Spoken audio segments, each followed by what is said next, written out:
Thanks. So this presentation will also include some other research that I think is interesting or applicable. So it's not all my stuff, but it'll be apparent which is which.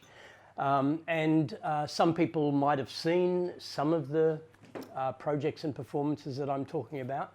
Hopefully this is a slightly different context. So hardly brain piercings, but certainly screws into your skull. So what's interesting here is that the body that you're born with is not the body that you're likely to die with. In fact, my blood might be circulating in your body tomorrow if you happen to be O positive. Organs are extracted from one body and animated in other bodies. I met the first double hand transplant in Paris. After 6 months, the cadaver hands stitched to the arms of the amputee. The guy could feel texture, temperature and pressure only after 6 months, and could make some rudimentary movements with his stitched on hands. So for me, technology is no longer merely a container of the body, but rather becomes a component of the body. And interestingly now, biological bodies become contaminated with viral and digital code. Algorithms disrupt our circadian rhythms. The body becomes this contemporary chimera of meat, metal and code. And we know that we can preserve bodies indefinitely with plastination and display them anatomically in ways that we couldn't before. But at the same time that we can preserve a cadaver, we can sustain a comatose body indefinitely on a life support system. So dead bodies need no longer deteriorate. Near dead bodies need not die. And so we have this situation. And it was a lengthy process of approximately 1 year to ensure that he met the true criteria to be the right patient for this transplant. And sure enough, he did meet this criteria. At that time, we described a procedure which would essentially restore everything which was not functioning and appearing normal on his face, which included portions of the scalp through the forehead, the upper lower eyelids, the nose, upper lower lips, soft tissues of the chin, down to the level of the neck, and the underlying structures, which included the upper jaw, bones around the eye sockets, the upper teeth, the lower teeth, as well as the anterior portions of the tongue. Dr. Rodriguez, he suffered a gunshot accident back in 1997. Amazingly, his sight wasn't affected. He still had his vision, but as you say, he can now smell something he probably hasn't been able to do, for 15 years. He's now talking. Tell us about the moment that he was able to do these things. So the face from the donor body stitched to the skull of the recipient becomes a kind of third face resembling neither. A project that was done early on called the partial head, where we scanned my face, scanned a hominid skull, did a digital transplant of the human face over the hominid, and then grew a layer of living skin over it after having 3D printed the scaffold. This only lasted for several days before it got contaminated, so the face had to be fixed in formaldehyde for the rest of the exhibition. That was at the Heide Museum of Modern Art. But again, we're in a situation now where you know, we can explore the body, we can exchange organs. Between 1973 and 1975, I made 3 films of the inside of my body, not for any medical reason, purely for an artistic project. Filmed about 3 meters of internal space into the left and right bronchi of my lungs, into my stomach, and then 90 centimeters up the colon, which was impressive to some of my friends. But here, you know, the body is not seen as simply bounded by skin. The body is an internal structure of tissues, of bones, of course of cells, and of circulatory systems, and empty spaces, cavities. So the kind of architecture of the body is not simply seen as a kind of a musculature with skin, but rather more internally. So in this increasingly virtual and vicarious world, the body asserts its materiality not as a site for the psyche, nor for social inscription, but rather a site that should be sculpted. The body not as an object of desire, but rather an object that should be redesigned.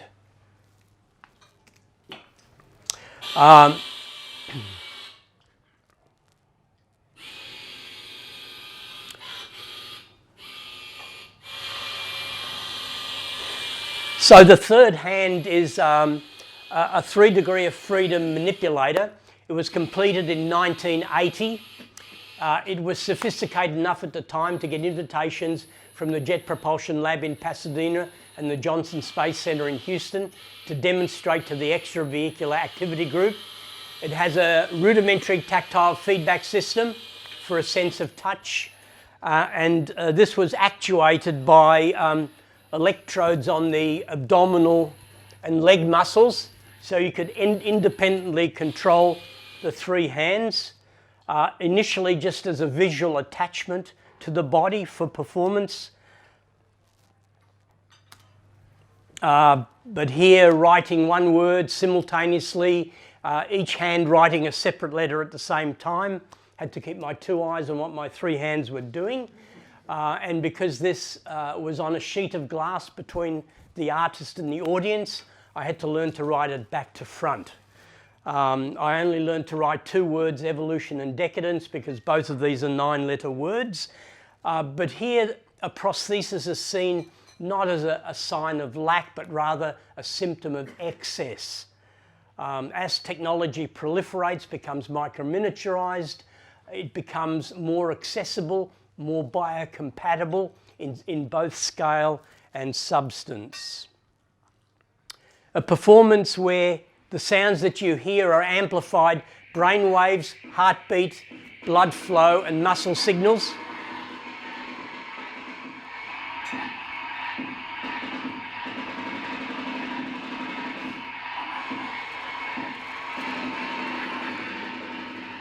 So this performance began when the body was switched on, and the performance ended when the body was switched off. Laser beams were directed to the eyes using optic fiber cable, and by controlling the muscles around the eyes, you could literally scribble images in the gallery space. So all of these projects and performances are exploring alternate anatomical architectures that go beyond mere biomimicry. A performance with my extended arm. Now, this is an 11-degree of freedom manipulator. It has wrist rotation, thumb rotation, individual finger flexion, and each finger splits open. So each finger potentially is a gripper in itself. But whilst my right arm is extended with this 11-degree of freedom manipulator, my left arm is computer-controlled muscle stimulation system, 11 degrees of freedom as well. So in this performance, which was for 4 hours continuously, my left arm is performing involuntarily.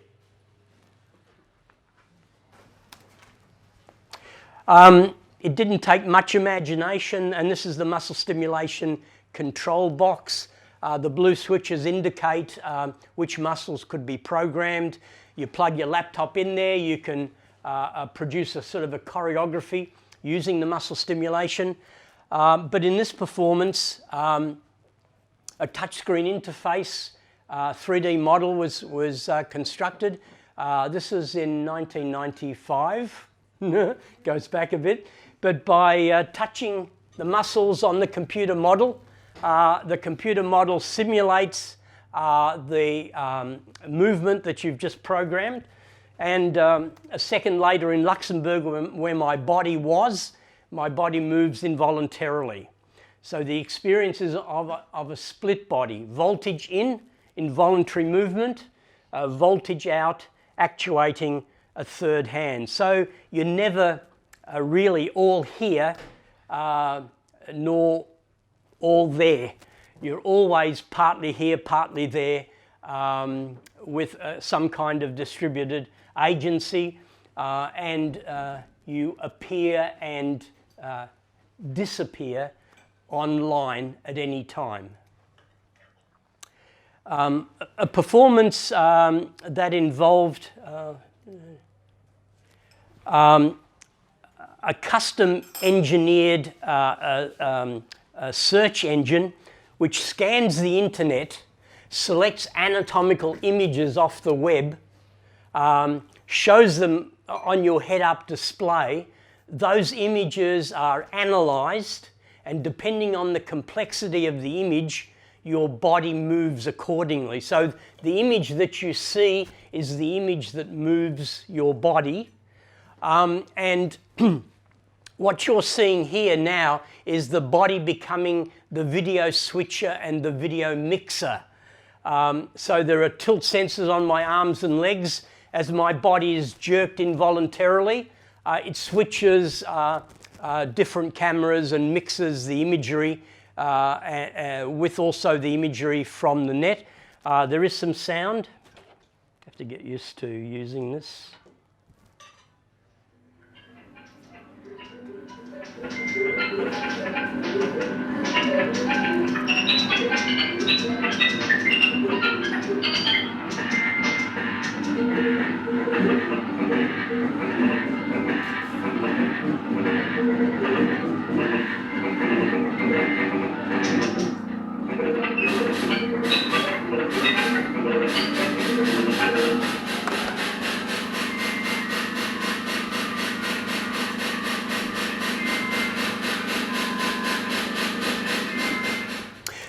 The sounds are also captured by the search engine, so they're sort of fragments of sound for legal reasons as well as for aesthetic ones.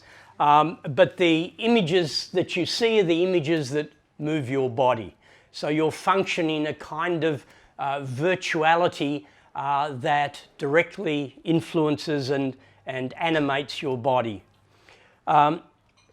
The ambidextrous arm was a project I initiated at Brunel University. It's still a research project there, but imagine an arm, a hand, where the fingers can bend one way, the thumb can rotate, you have a right hand, but the fingers can bend completely the other way, the thumb can rotate backwards, so you have a left hand and a right hand all in the one design. I mean, if you're an amputee, and you lost your right hand, why replace it with another right hand when you can replace it by an ambidextrous hand? Sometimes two left hands might be better in completing a task than a left hand and a right hand.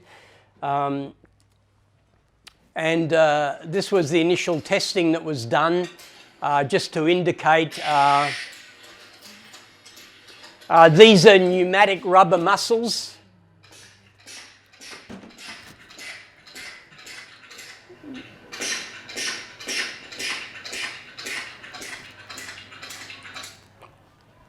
So what's happening now is that bodies have become these end-effectors for other bodies in other places and for machines elsewhere, generating interactive loops and recursive choreographies online everywhere. I mean, it's really a basic definition of what the internet has become.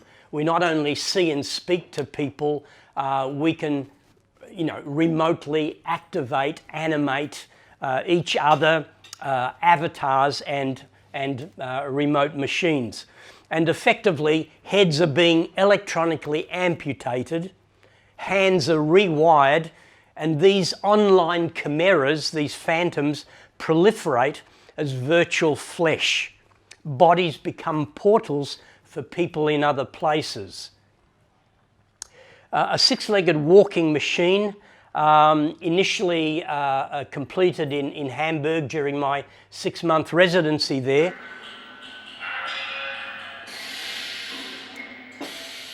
This performance was simply taking a robot for a walk, but the upper body exoskeleton allows you to select the walking movements by making different arm gestures. So a vocabulary of arm gestures generates the leg movements of the robot. The robot can walk forwards and backwards with a ripple gait, sideways with a tripod gait. The robot can sit, it can stand, it can turn on the spot, and I can also actuate a hand mechanism. Typically, this performance was simply an hour, always improvised, and always about simply taking a robot for a walk. Another walking machine, this time translating human bipedal gait into a 6-legged walking insect-like locomotion. So by lifting one leg up, encoders on the hip and leg joints lift 3 robot legs up and swing them forward. So simply by stepping up and down, this 6-legged walking machine can move. It can walk forwards and backwards. It can turn on the spot. And this also uses pneumatic rubber muscles, bundled antagonistically. A rubber muscle, imagine a rubber tube, 4 bar of air pressure. It acts like a spring, holding the whole mechanism together. 7 bar of air pressure. The rubber muscle expands in girth, contracts about 20% of its length, producing a very strong pulling force. So it acts like a cylinder, but more anthropomorphically. And of course, it's this exhausting of air and compression of air that produces these wonderful sounds. A smaller 6-legged walking robot. This has a rotating ultrasound sensor at the front, and this detects if a person is standing in front of the robot. If it detects someone, the robot stands, selects from its library of possible movements, and performs a little choreography for about a minute and a half. And then at the end, it goes to sleep and waits for the next person to come along.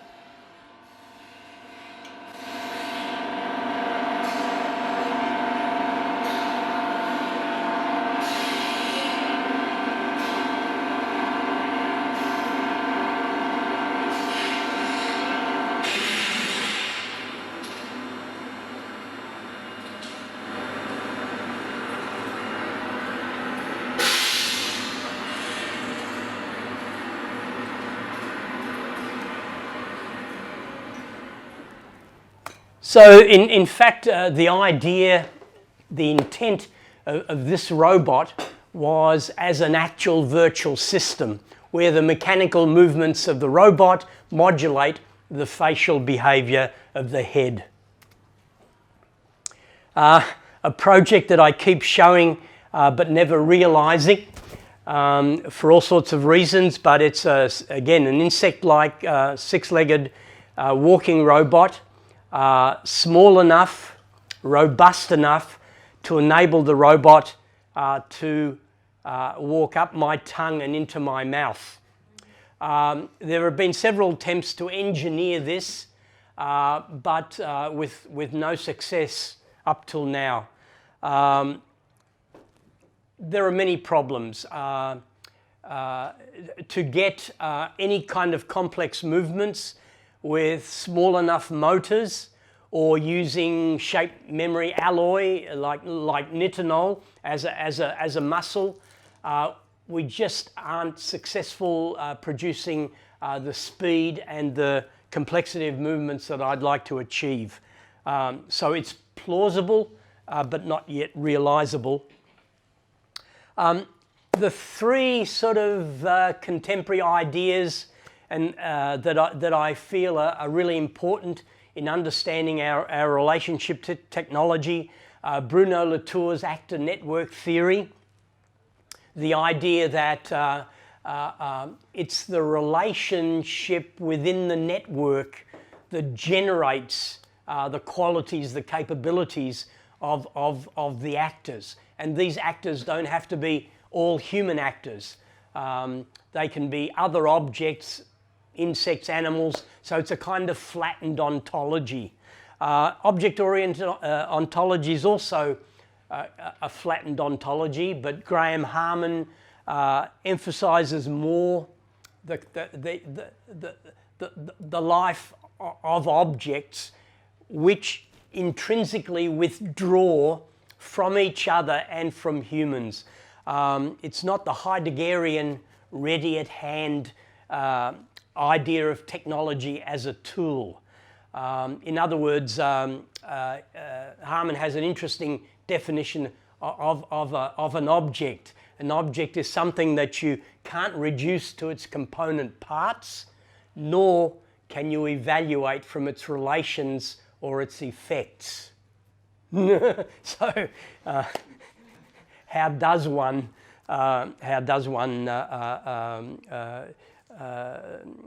see an object? And of course, this is coupled with the Internet of Things, where we're increasingly embedding circuitry into objects. These objects can be online, they can be communicating with each other and with other people, so objects become smarter. Humans need not to become dumber. In 1993, I decided to design a sculpture for the inside of my body. This is a sculpture that closed. It's about the size of my thumb, and with the help of a friendly endoscopist, it could be inserted about 30-40 centimetres into my stomach cavity, which was inflated with air to make it safe to do so.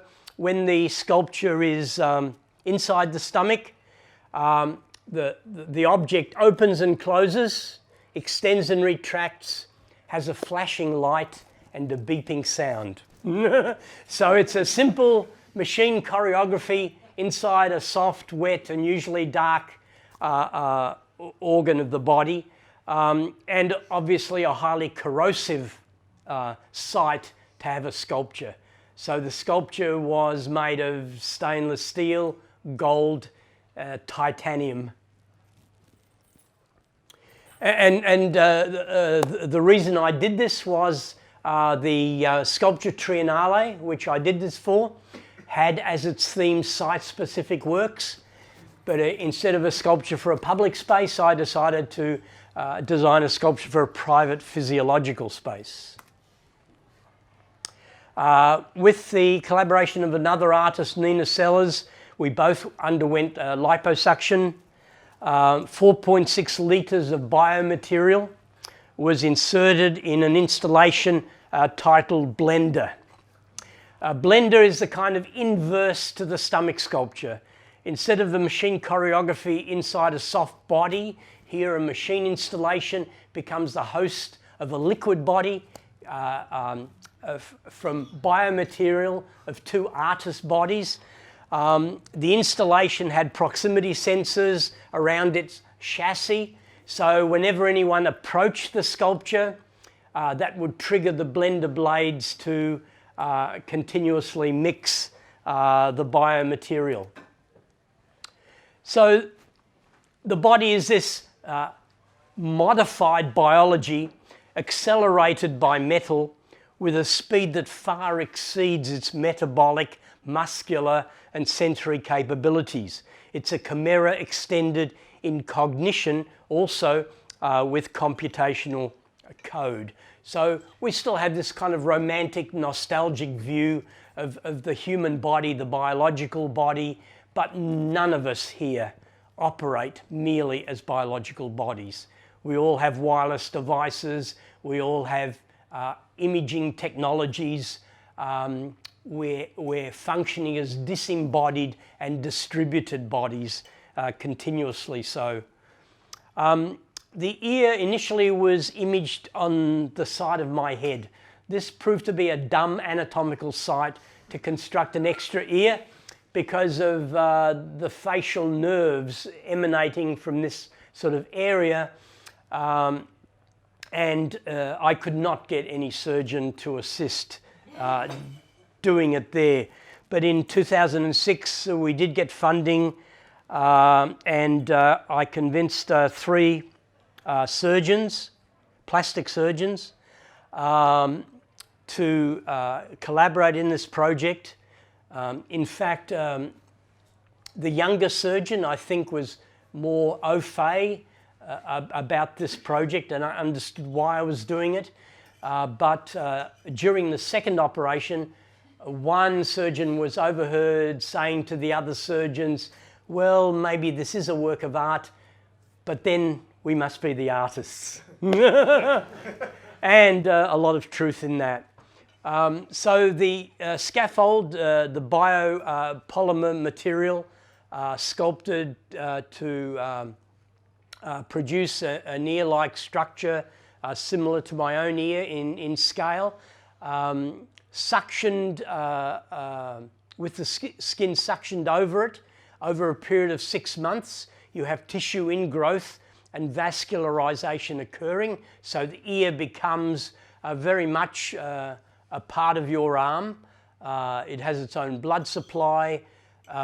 Here in this second surgery, we inserted a small microphone to sort of plausibly, well, to test if the idea was plausible. Here, even with the arm having a plaster cast, even with a bandage wrapped around the arm, the surgeon could speak to the ear. His voice is picked up and wirelessly transmitted. So the idea in this project is to at some point in time not simply replicating and relocating an ear on my arm, but electronically augmenting the ear to internet enable it. So it becomes a remote listening device for people in other places. The ear is still only a relief of an ear, if you can see that. So it's only a relief of an ear. There was a surgical procedure last year which was not successful. There's been 2 unsuccessful procedures. So these things don't happen smoothly. I wanted more of an ear flap, but this has proved to be really difficult. You know, if you're just doing plastic surgery, cosmetic surgery, you've already got a nose and you want to make it smaller or adjust its appearance, that's not so difficult to do. To produce a structure, in this case an ear-like structure on the arm from scratch, that involves multiple procedures and with all sorts of problems like infections, contaminations, and when this ear got badly infected, it was because the microphone still had wires coming out of my arm.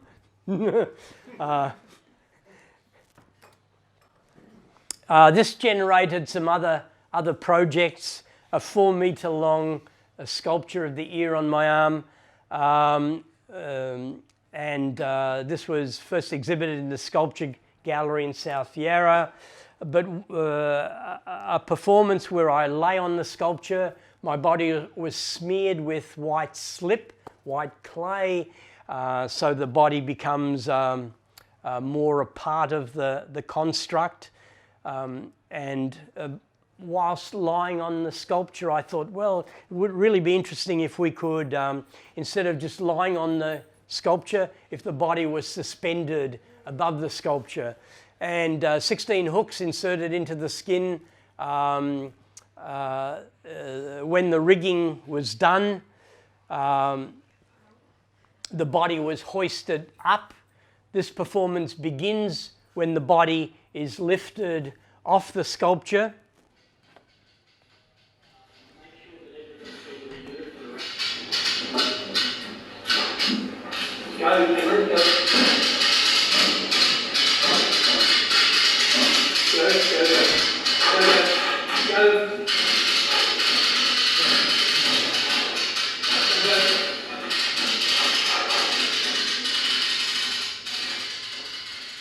So when the braided steel cable takes the full weight of the body, it begins to untwist. And as it untwists, the body begins to spin. I thought it would last for about 5 minutes, lasted unfortunately for 15 minutes. The body spun in one direction, slowed down, and then spun in the other direction. Here again, this performance began when the body was hoisted up and ended when the body was lowered down. So this was really about a counterpoint in scale between a whole physical body with an ear on its arm suspended above a much larger fragment of the body, which was the large arm. And this was in fact done in Melbourne in 2012, 25 years after my last suspension event in Japan. So we're in this time of circulating flesh, of fractal flesh and of phantom flesh. Fractal flesh was the definition I had before of the internet. By phantom flesh, I mean that the body now is increasingly experiencing itself as its phantom. So to others online, the body appears flickering on and off as digital noise, as a glitch in biological time. I mean, we're all now, we all now are developing our digital doppelgangers. You know, biometrics is generating information from your bodies, and this generates your phantom double. We can instantly produce a skin now by simply scanning, using a 3D scanner. And then we can animate the skin. And at an audio-visual level, at the level of a screen, we will no longer be able to distinguish between whether what you see is a living person at the other end or simply an animated skin. The work of Mark Sagar at the University of Auckland. Learning to read words. So here's her first word in the book. So let's see what she can see. It's on her page. And here we go. Let's see what she... What's this, baby? What's this? What's this? What's this? Good girl. Now see if she knows what the word is. Okay, baby, look over here. Okay, what's this? What's this? Good girl. Right, let's try her on something else. Okay? Okay, what's this? Baby, over here. What's this?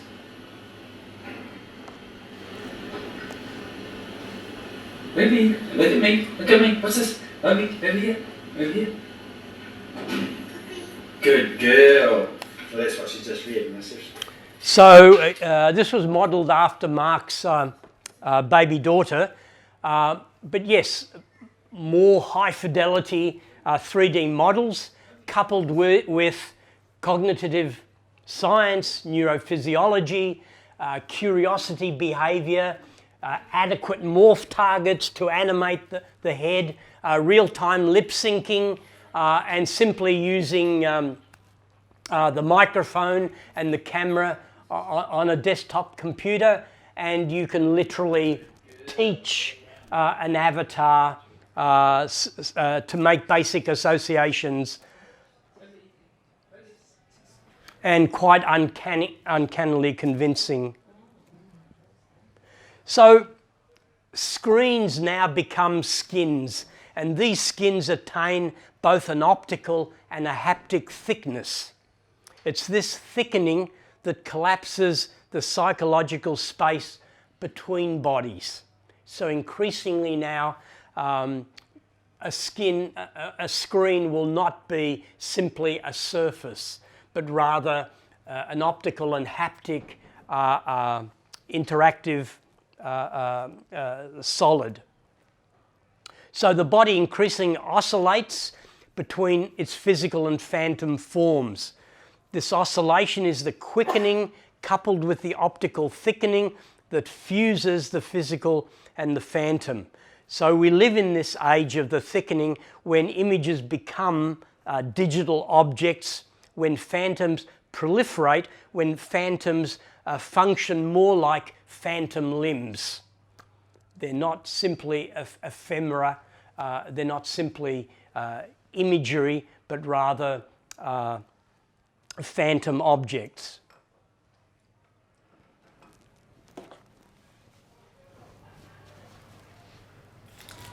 Well, the installation is titled Extract Insert, and the idea is to sort of mesh the actual space of the gallery with a virtual space, in this case Second Life, where a person visiting the gallery can be extracted and inserted into Second Life, whilst simultaneously avatars visiting in-world might be extracted and inserted into the gallery itself, and being able to interact seamlessly between the two. And because this is in 3D, that more optically meshes the two worlds together.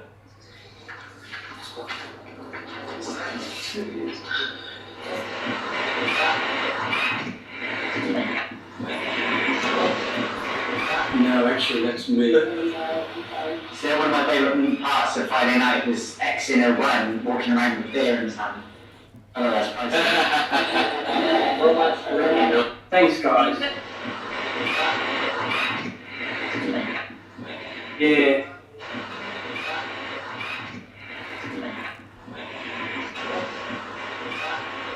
I think Stelarc's exploding.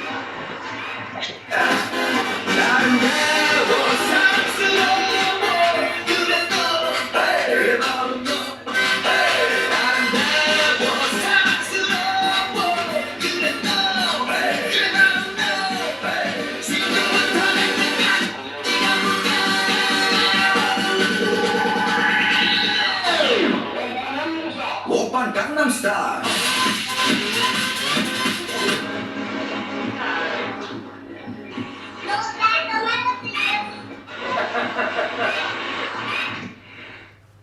So this sort of coupling of phantom images, Second Life avatars, visitors to the gallery, they began to speak to each other, and then sort of impromptu performances where unwittingly, unknowingly, if you accept an invitation from another avatar, you might find yourself captured in doing a performance, like in this case, the dance.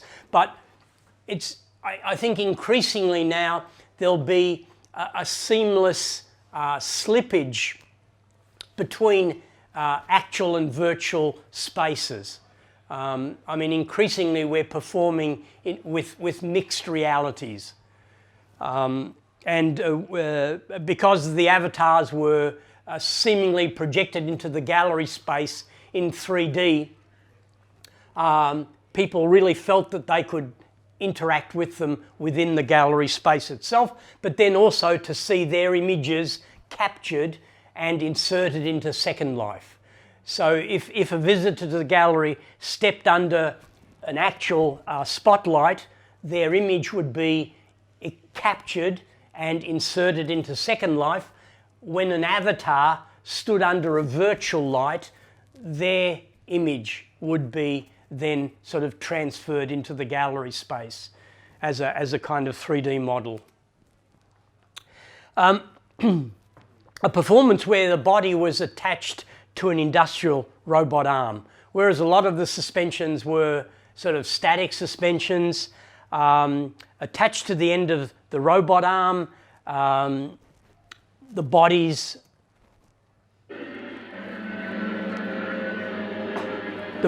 trajectory, velocity, and position and orientation could be precisely programmed.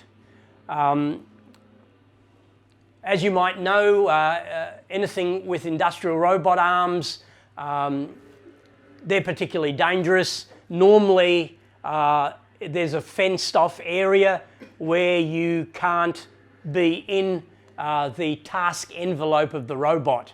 So convincing them to allow me to be coupled to it was not easy.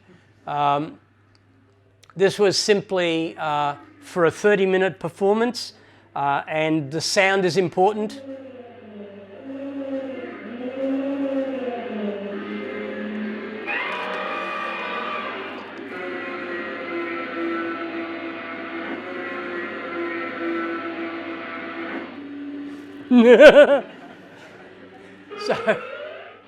So after the robot choreography with the body, a life-size sculpture of my ear, the same sort of height as the body, was attached to the end of the robot arm, and exactly the same choreography was performed.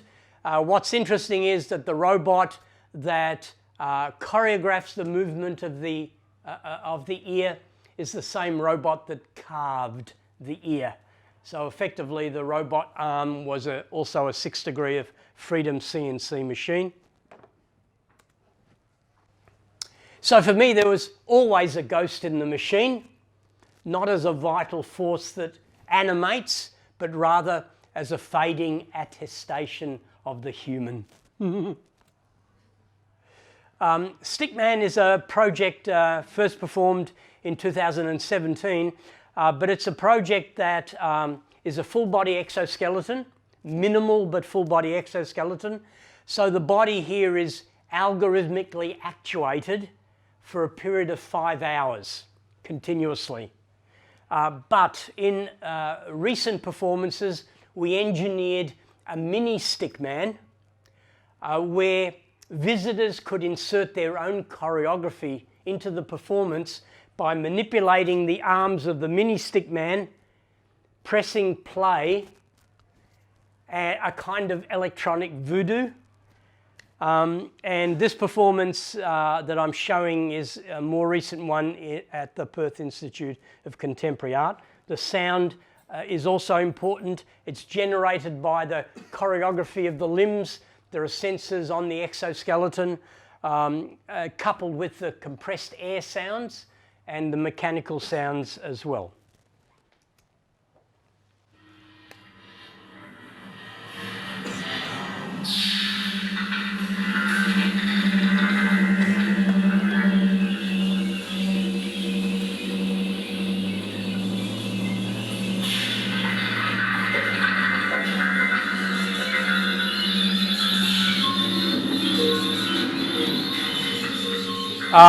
One leg was free to balance on, but also what that meant was that I could rotate my body and manipulate my shadow and the video feedback that was happening on the opposite wall. So it was a performance where the body was both possessed by the exoskeleton but performing also with its own agency.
Another more recent performance titled Rewired Remixed. The initial performance in Perth connected London and New York for a period of 5 days, 6 hours every day. I could only see with the eyes of someone in London. I could only hear with the ears of someone in New York, but anyone anywhere could access my right arm via the exoskeleton and make my arm move involuntarily. So it was kind of outsourcing your vision and hearing to people in other places, and also sort of distributing your agency. The performance I'm going to show is a performance. I wonder which one it is. Hang on. Okay, yeah. The performance that I'll show is a more recent iteration. It was only for 4 days, 5 hours every day, but we could stream live because the 3 cities were within Europe. Sound is good, so I'm just going to play this. It's a couple of minutes.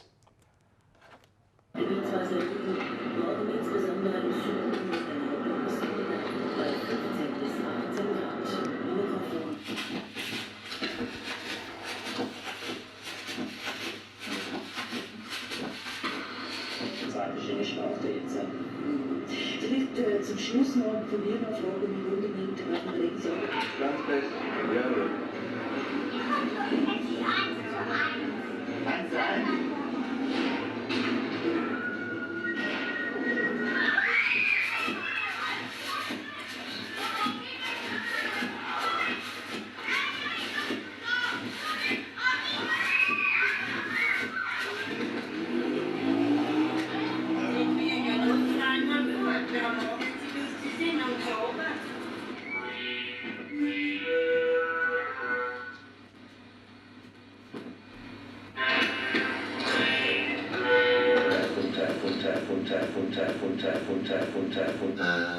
The live streaming tool.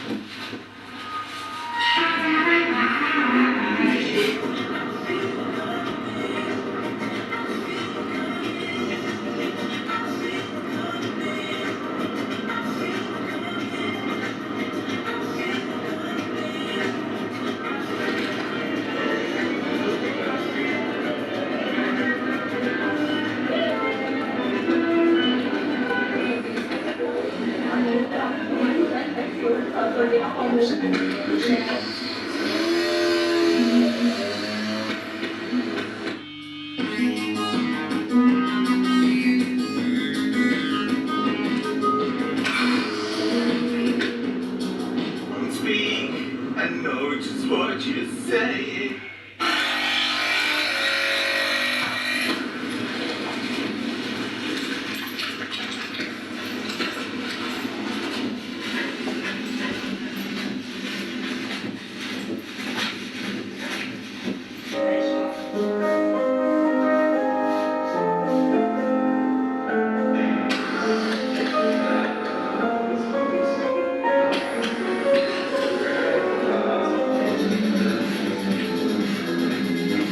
Ganz viele verschiedene Sachen und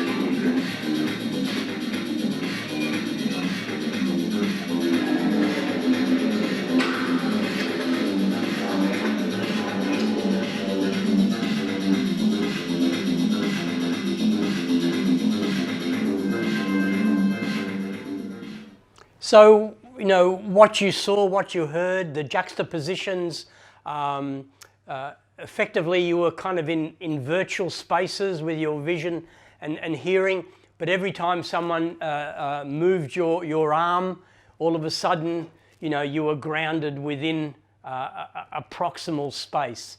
So there was always this kind of sliding between a virtual and physical experience. And you know, being over a duration of, in this case, 4 days, it meant that you had an experience where you could connect with what was happening with people in other places. For example, in the first performance, I was in the Tate Modern, and obviously my vision was what I was focusing on. But then all of a sudden, whilst I was in the Tate Modern, I hear my friends in New York in a Chinese restaurant. And Lauren was talking to my right ear, Nina was talking in my left ear. There were sounds of Chinese waiters. So all of a sudden it was your acoustical experience that took over. So what happened was that you're in a sense, you manage the experience by sliding between these different senses of awareness. So the body in what's happening here is interactively operating in this flattened ontology of other bodies, computational systems, machines, instruments, sensors, and algorithms. In other words, the human becomes a component in a much larger interactive system, but that's what we are anyway. I think in structuring such a performance, it just underlines what in fact is always happening within nature. Now we know we can 3D print with living cells. And if we can 3D print with living cells, if we can grow parts of our bodies, tissues, possibly organs, or with stem cell technology, then there's going to be an excess of organs. There are going to be organs awaiting bodies. There are going to be organs without bodies. Marshall McLuhan, I grew up reading Marshall McLuhan, but I came across an observation of his that when a medium becomes superseded, it becomes an art form. So what does this kind of mean? When biological life becomes obsolete, it becomes open to artistic intervention, to manipulation and modification. No longer something to admire, but again, rather something to redesign. Biological arts, even performance art, is really a symptom of the obsolescence of the body. A McLuhan-esque observation that is when the body or biology becomes an art form. So what's happening here? The dead, the near dead, the brain dead, the yet to be born, the partially living and synthetic life all now share a material and proximal existence with other living bodies, microbial life, operational machines, and executable and viral code.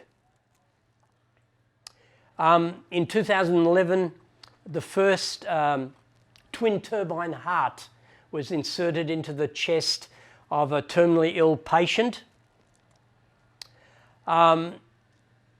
The patient lived for several days, long enough to test this twin turbine heart. The twin turbine heart is unique in that it circulates the blood without pulsing.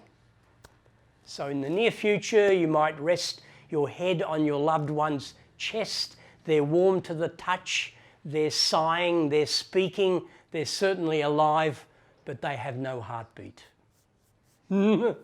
So we may soon have a population of people who have no heartbeat, undermining thousands of years of the heart being this sort of a romantic organ, and also, of course, a symptom of what it means to be alive. You know, you feel a person's pulse.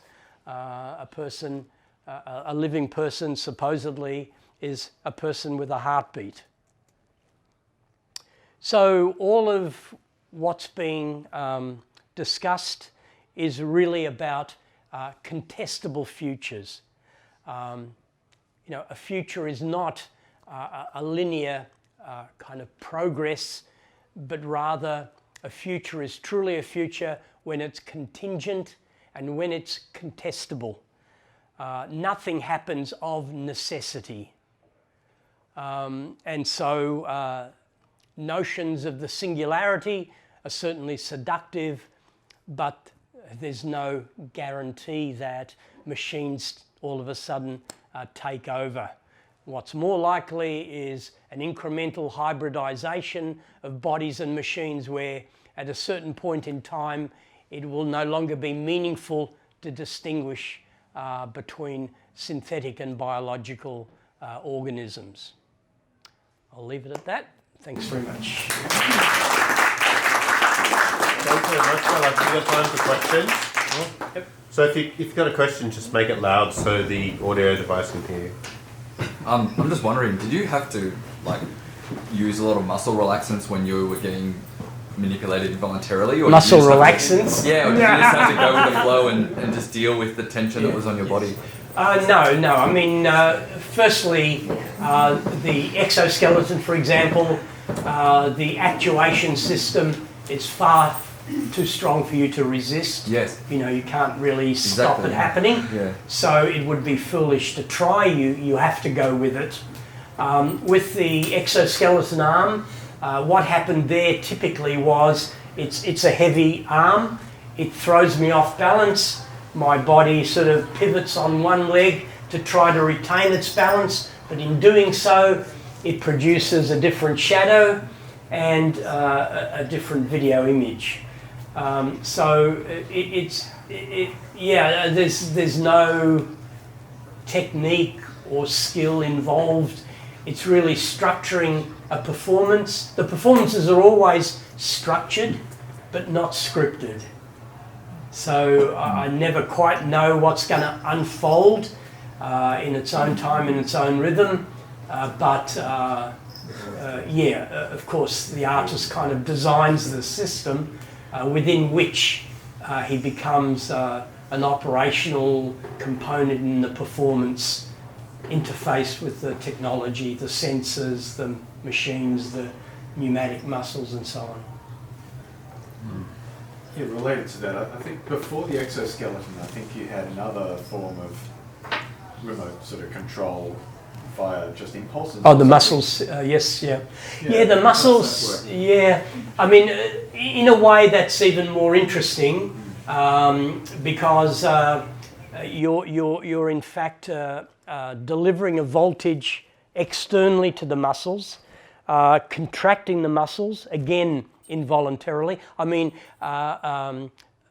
say 10 or 15 volts, you know, it's a sort of a little tingle in your fingers and muscles.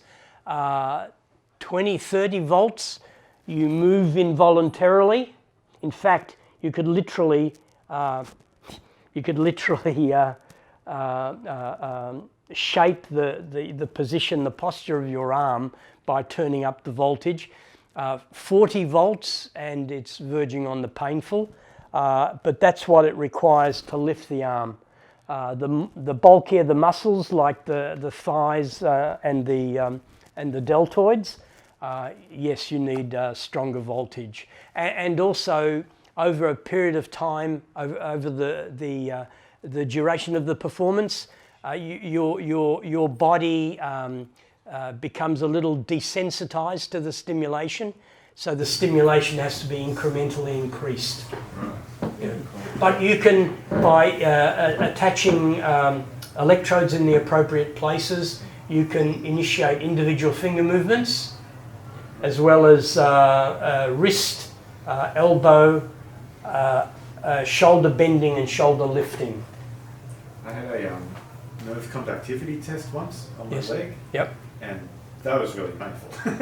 But it can be. Yeah. I remember when they were doing it, they kind of zap you with increasing amounts of electricity. Yeah. And at one point, I jolted my whole leg and yanked the whole machine off the edge by this sort of thing that was needles that were in me or something. Yeah. And he was very worried about the machine. He said, "It's all right, it's okay." In a sense, it's conceptually cleaner. You know, where someone is initiating, you know, an electrical signal, you know, remotely, and then via online connectivity, that electrical signal is directed to your muscles, and it internally stimulates the nerve endings of the muscle, and the muscle contracts. Right? Actually, your own muscle. And in fact, with paraplegics, they have been able to sort of choreograph and animate the leg movements of a paraplegic to walk. But of course they need to balance still because they have no feeling. But the actual leg movements can be programmed so the paraplegic can aided with some like walking sticks, they can move. They'd have the advantage of not feeling the pain. Yeah. Well, that's true. Yeah. And really, what's happening there is that ordinarily, what's happening is that you've got a spinal cord injury, which means the signal from your brain is not getting to the nerve endings of the muscles to make them contract. So what you're doing here is delivering the electrical stimulation externally. I was thinking it'd be interesting if you had Much larger voltage, by the way. you had like a paraplegic person who was controlling you to do the motion via electrodes or something. Yeah, I'm sure that might be possible. So yeah. I have a question about what your experience. It's visually quite spectacular, and it's a lot of fun. It looks really interesting and it looks playful. But then you are talking about particularly that experience with the inputs from different locations, visual, auditory, and then the Arm movements. the arm movements and the body movements, the involuntary movements, and how you have to shift in like your focus perceptual modes. Yeah. And I just want to try to understand what that. Yeah, but it's not like. it's not a kind of Is it almost a dissociative in some ways? Or? Yeah, I mean, it's not a kind of you don't kind of deliberately shift attention. It happens, I mean, if you're overhearing something interesting, as opposed to seeing something interesting at the Tate Modern, for example. I think the experience is simply a sliding of awareness between one sensory modality and another one. So it's more gentle. I got this sense that it was quite abrupt and disruptive. When your arm was jerked. We had, like to give you an example, we averaged 300 manipulations of my arm in the gallery every day, and about 1,300 online interactions. So about 1,600 interactions every day. Okay. So, and actually it was more comfortable moving than not. So. Thank you. So it wasn't overwhelming at all with the difference in visual and hearing? Well, not so much overwhelming. It was certainly fatiguing because I was on my feet for 6 hours every day in the original performance. Not so much overwhelming, but physically difficult, I guess. Stella, thank you. Thank you. Did you collapse into a particular narrative or have habits of thought that you were going into after, like you couldn't have resistance after 4 hours of having a visual kind of apparatus and a hearing thing that's separate from each other? Yeah, I mean, I did give my eyes and ears general instructions, I hate nature, so I didn't want trees and parks and stuff like that. I was much more interested in kind of architectural spaces and, machines, artwork, galleries. I really didn't want parks and trees and things. So why did I see you in Laundry last year? Don't you do it. Yeah, For when you repurposed your, when you had the third hand there, what was it like repurposing other essentially muscles and things to try and do something? Was it very limiting then? Yeah, well, of course, you know, you are encumbered. On the one hand, you've got a third hand. On the other, you know, it's a heavy weight on your arm. I meant to wear that daily as I would wear my clothing. The problem was that the electrodes had to have gel, and the gel produced skin irritation. So it wasn't practical in the end to both in terms of the weight of the arm. Originally, I wanted to do fabricate it out of carbon fibre, but it was too expensive to do that way, and so I could cut and smooth and polish aluminium, stainless steel, vacuum formed the acrylic casing, but all this resulted in a heavier arm than what was originally intended, heavier hand, and also the empty space in the third hand casing. It was never finished. None of these projects are ever finished. So the hand could have wrist rotation, pinch, grasp, release. They were the actions, but the idea was also to rotate the hand around the arm, which would have added a much more interesting capability. But I ran out of money. It cost $20,000 of my own money. Applied twice to the Arts Council at the time with no success. But in 1980, NASA thought it was interesting to get an invitation to go there. So yeah, you know, the third hand was interesting because initially the muscles that I thought I would have the electrodes attached to were my back muscles, my trapezium muscles. The problem was, you know, attaching electrodes on my own. The pectoralis muscles were a possibility as well, but I'm kind of hairy. But the abdominal and leg muscles were easier to attach, and there was more skin available in those areas at the time. But it meant that you could have individual control of the three hands, you know. And even if I was walking, I wouldn't accidentally turn on the hand.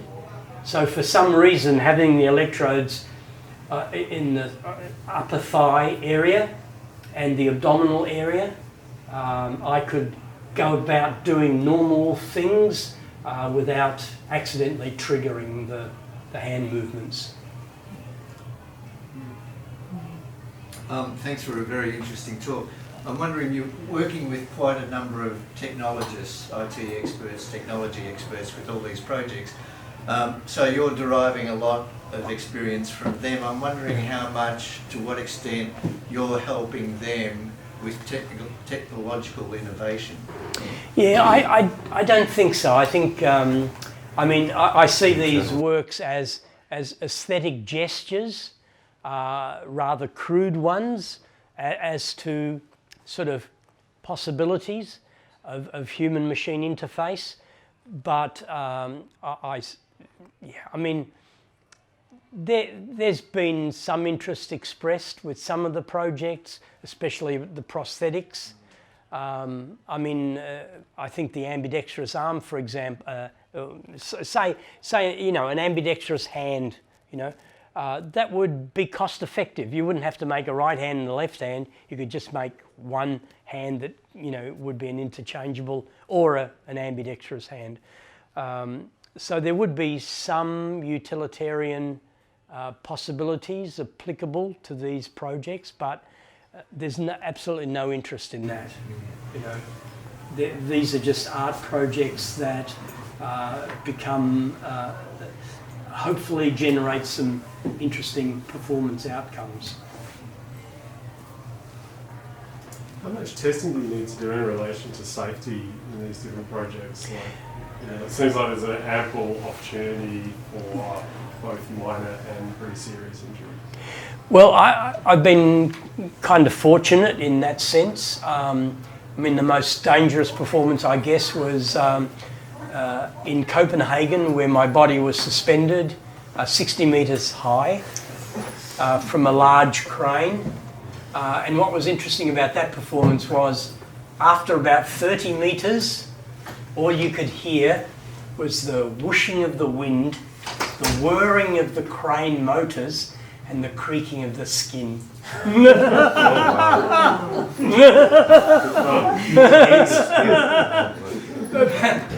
But seriously, these last 3 projects, Propel, Rewired and Stickman, were done during my research residency at Curtin University, and I kind of benignly overlooked getting ethical approval. Well, because it would have complicated things for both them and me. I probably wouldn't have gotten ethical approval, and I wouldn't have gotten ethical approval for Blender, the stomach sculpture. You know, there are projects that, especially now with universities being so risk aversive, you can't climb up a ladder yourself these days and change a light without.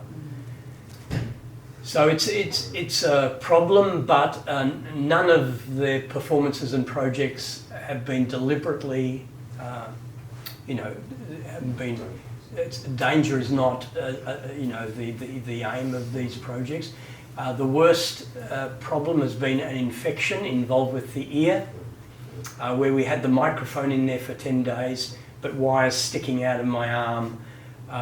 That was obviously kind of dumb in retrospect.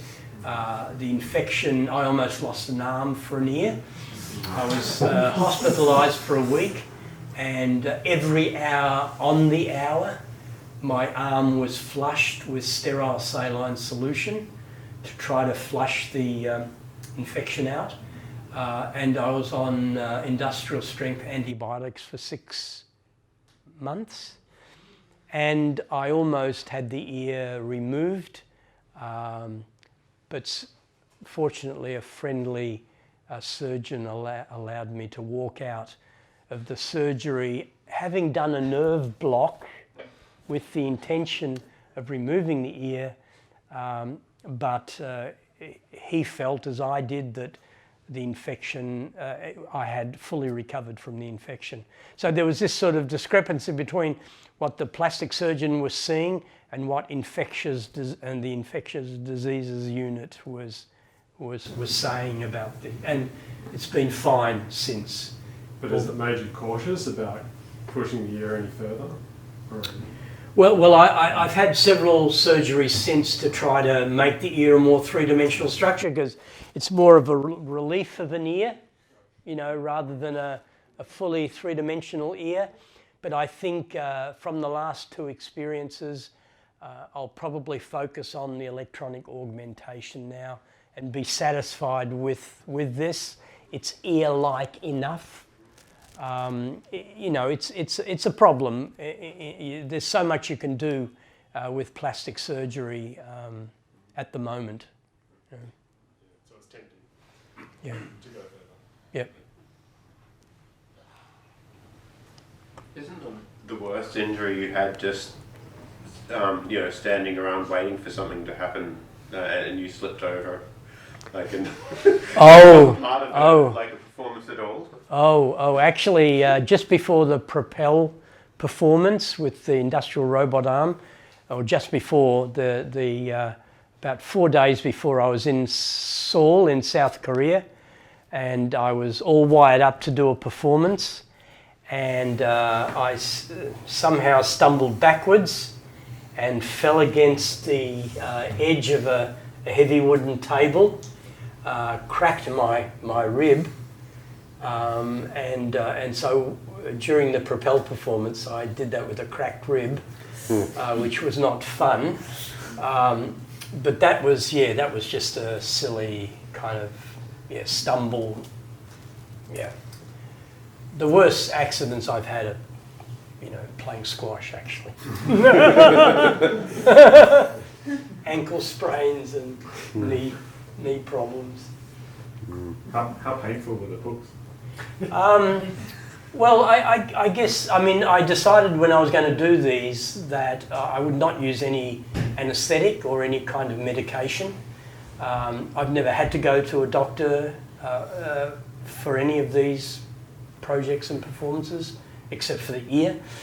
And if you can imagine sticking one hook through your skin, what's weird is not only sticking the hook, but sticking the hook through. That feels really strange. And then imagine that 18 times, which was typically the number of hooks inserted. And then when the hooks are tensed with the cable, and then finally when your body is hoisted up and your skin sort of stretches to its limit. So they're the sort of stages of physical difficulty, and then in a sense reverse when you come down. That must have been incredibly painful. Hey, yeah. Do you have an abnormal pain threshold? Or? No. I hate going to the dentist. And, right. Yeah, no. Do you have marks in your body still? Only small ones. They're puncture wounds. Well, there was some skin that needed to be cut away when we inserted the scaffold and stuff like that. So there's a scar there, and but you would be hard pressed to find the hook insertion points. You can try to look if you